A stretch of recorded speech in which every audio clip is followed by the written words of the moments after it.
Good morning, everyone, and welcome to the class. We are doing the chapter Confronting Marginalization, which is your eighth chapter in civics. And under this chapter, we were doing various bases on which marginalization can be confronted. So, first of all, as we have seen, our constitution provides some fundamental rights, and these fundamental rights provide basis for confronting marginalization. On the basis of the fundamental rights, any marginalized group can fight for equality, can fight for freedom, like our mm, Article 17 of the Constitution states that untouchability will be abolished. In the similar way, Article 15 is there, which says that no citizen of India shall be discriminated against on any basis like religion or caste or gender. So, the our fundamental rights are the most important basis upon which the marginalization can be fought. Okay, and we find that the government also makes some laws in order to confront the problem of marginalization, and many times government form policies in order to tackle the situation, in order to um, in order to confront marginalization. And, and in this regard, we have discussed about the reservation policy, which is adopted by the government in order to bring equality in the society. The community which have become backward because of such traditions of society, like the system of untouchability was prevailing in the society, because of which the people belonging to scheduled caste were not and scheduled tribes also, they were not allowed to enter the public places. So now the government has provided them this facility of reservation. The main purpose of giving reservation to these communities is in the government employment and educational institute. The purpose is to bring equality. Okay, and now we see that the government is also very much concerned about protecting the rights of Dalits and Adivasis, and in order to protect their right, government makes many laws, so that there should not be any kind of exploitation, okay, of the people belonging to scheduled caste and scheduled tribes. Okay, in this regard, we will see the story of uh, the village of Jakmalgur. Okay, which is in Odisha, and we find it that what is the tradition of that village. We see that in Jakmalgar, the name of the village is Jakmalgar, and uh, a festival is celebrated there once in 5 years, and in this festival we see that the local deity is honored. Okay, जो local deity होती है उनकी पूजा की जाती है. और what happens that priests from 20 neighboring villages come for this 5 day event. Okay, neighbouring village से 20 priest जो हैं वो 20 नेबरिंग विलेज से प्रीस्ट आते हैं इस 5 डे का जो सेलिब्रेशन है, जो फेस्टिवल है उसके लिए. Okay, and what happens, how this festival begins? It begins with a member of Dalit community washes the feet of all the priests. Okay, and then after washing the feet of all the priests, the water is collected, and that water is used for uh, for taking bath by that um, person of Dalit community who washed the feet of the priest. Okay, so this was the tradition. From this ritual only, the whole festival starts, and we find that in the village there is a family, a Dalit family, which is given this task कि the male members of that family will perform this ritual कि जितने भी priest आएंगे उनके पाँव को वो wash करेंगे, धोएंगे और उस वाटर से फिर वो नहाएंगे. So this is the family of Ratnam is given this opportunity we can उस समय हम तो ये नहीं कहेंगे इसको अपॉर्चुनिटी बट जो विलेज में जो एटमॉस्फेयर था इट वाज कंसिडर्ड दैट कि रत्नम्स फैमिली को अगर ये मौका मिल रहा है रिचुअल करने का तो दे आर वेरी लकी कि they are getting such an opportunity. And we see that Ratnam's father and grandfather, they all have performed the same task before him, but now Ratnam's father is not there, he is died. So now Ratnam is given this task to perform. But what we find that Ratnam was a 20-year-old student, and he was studying in engineering college. Okay, and he totally refused to perform this ritual. He was not ready to perform this ritual because he considered this ritual as derogatory. It was humiliating that he will wash the feet of Brahmins, and then from that water which is used in washing the feet of the Brahmins will be used for taking baths. So he was not at all ready to perform this task. And then what happens that uh,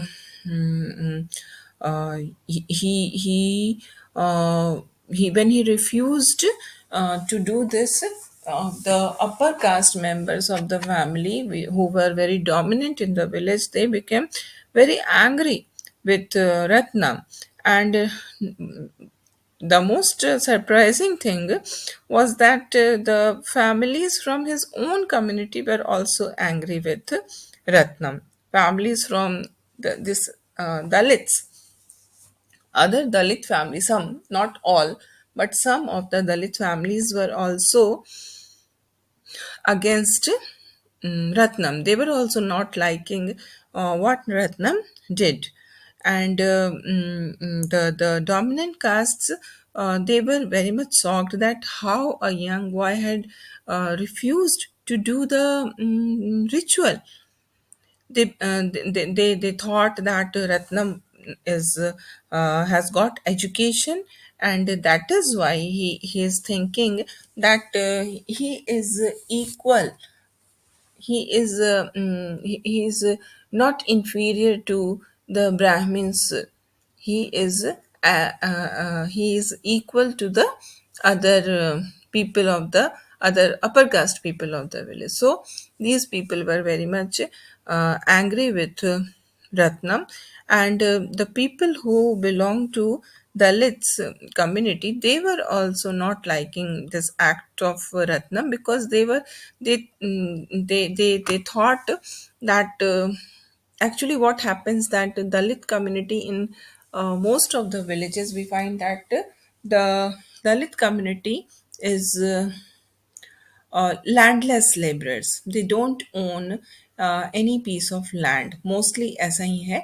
So now these people of Dalit community are landless farmers. So in order to earn the livelihood, they need to do any work, and they get work from these dominant caste people only, because these dominant caste people are having large piece of land. So they give their land to these Dalit people on rent, and thus the people of this Dalit community get some work. They get some money, and their life goes on. So now they were very much fearful that as Ratnam has refused to do the ritual, now they will not be given work by these upper caste people. अब उन्हें काम नहीं मिलेगा, ये जो upper caste के लोग हैं ये उन्हें काम नहीं देंगे. तो in that situation how would they survive, है ना. They also declared that the wrath of the local deity would strike them if they refused to give in. Now Ratnam has refused to perform the ritual. So the people of his community are saying that now the local deity is also becoming angry with all this. He is also not liking it. And we will have to face the consequences as the local deity is also angry with Ratnam and the community. But the argument presented by Ratnam was that not a single Dalit had ever entered the temple. So, how could the deity be angry with them? है ना. This is a very good logic. When we have never entered the temple, we were not allowed to enter the temple, then how could the deity be angry with us? So in this way we can see that Ratnam was totally um,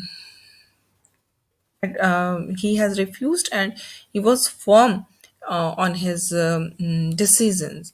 But now we find that what happens that the powerful caste now decides to teach Ratnam a lesson, and what they did that they ordered the people of Dalit community to boycott him, ostracize him, or boycott. Boycott करिए मतलब उससे आप बातें नहीं करिए, and उससे और उसकी फैमिली से, और उसको किसी भी तरह की कोई भी हेल्प नहीं प्रोवाइड की जानी चाहिए. No help should be, no help will be provided to Ratnam and his family. So first step was this, and then the second step was very cruel step. What was done by these um, dominant people, that one night some men entered that part of village in which these Dalit communities used to live, and they set the hut of Ratnam on fire. Though Ratnam managed to escape with his mother, अपनी mother के साथ वो भाग जाता है, बच जाता है. लेकिन after that what we find that Ratnam filed a case in the police station, and there must be, if any case, a criminal case is to be filed, then there must be some violation of the law. Then only you file a petition, file a complaint in the file a case in the police station. So the government has enacted this act, Scheduled Caste and Scheduled Tribes Prevention of Atrocities Act 1999. This act was made by the government, and under this act, the scheduled caste and scheduled tribes were given protection from the atrocities which is done by the upper caste people. So see that Ratnam has filed this case. Still, we see that other Dalit families were not supporting Ratnam. Instead, they were more fearful now, because they were thinking that that if they support Ratnam, then their house may also be put on fire. So they were not at all ready to support Ratnam.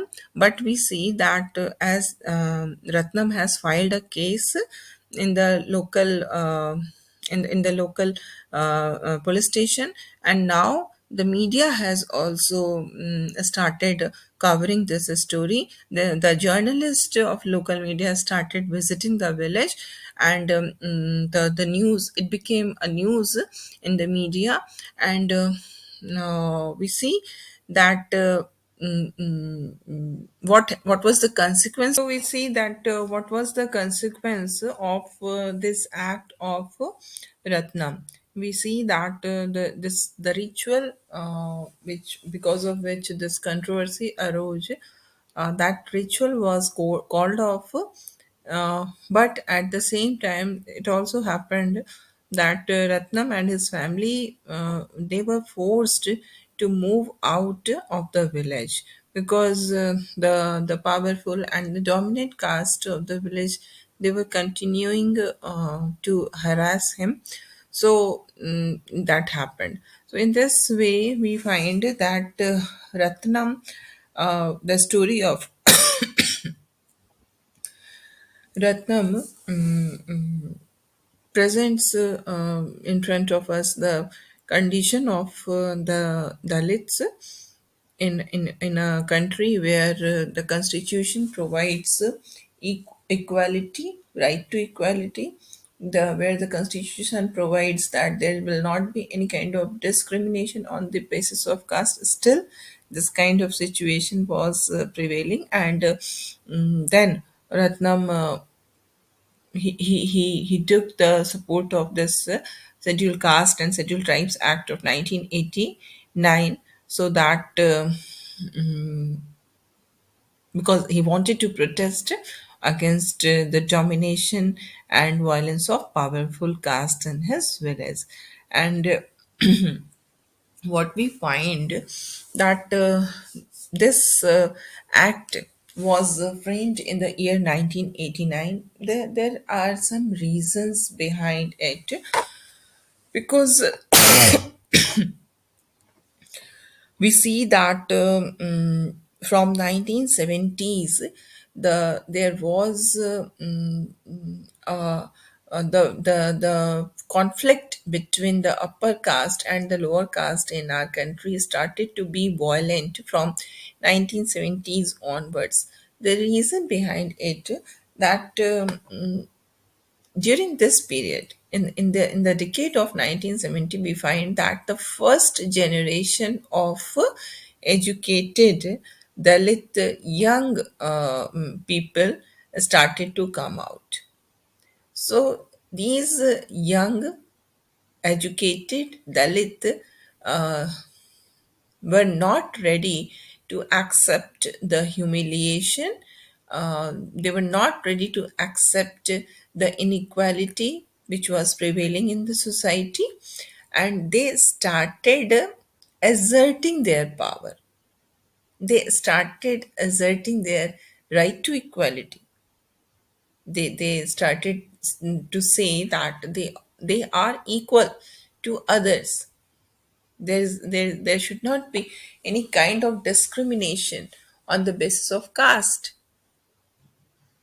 So when Dalit youth started to assert their rights, what happened that the upper caste people were not at all ready to accept this kind of behavior from the Dalits, and in return they started to use violence against the Dalits. In this way, we can say that the conflict between the upper caste and the lower caste began to be violent in 1970s and 1980s, and then it was felt by the government that there is need of a new law in order to protect the scheduled caste and scheduled tribes from the atrocities of the upper caste people. And we find that during the same period, like throughout the 1970s and 1980s, the Adivasis, they also, the tribal people, they also organized themselves, and they also started demanding equal rights, and rights for their land and resources must be returned to them, as we have discussed about the problems of Dalit and the problems of tribals. And we have seen that the most important problem that the tribals face is displacement because of deforestation, and the reason for deforestation is development. Okay, so they are displaced, their land is snatched from them, they are not able to use the forest resources. So now they also, the tribals also started to demand that their land and resources must be returned to them, है ना? And they also faced the anger of powerful social groups, and they also become subject of great deal of violence, है ना? उनके against भी violence use किया गया by the dominant caste group. Okay, so uh, this is all for today. We will continue this in the next class.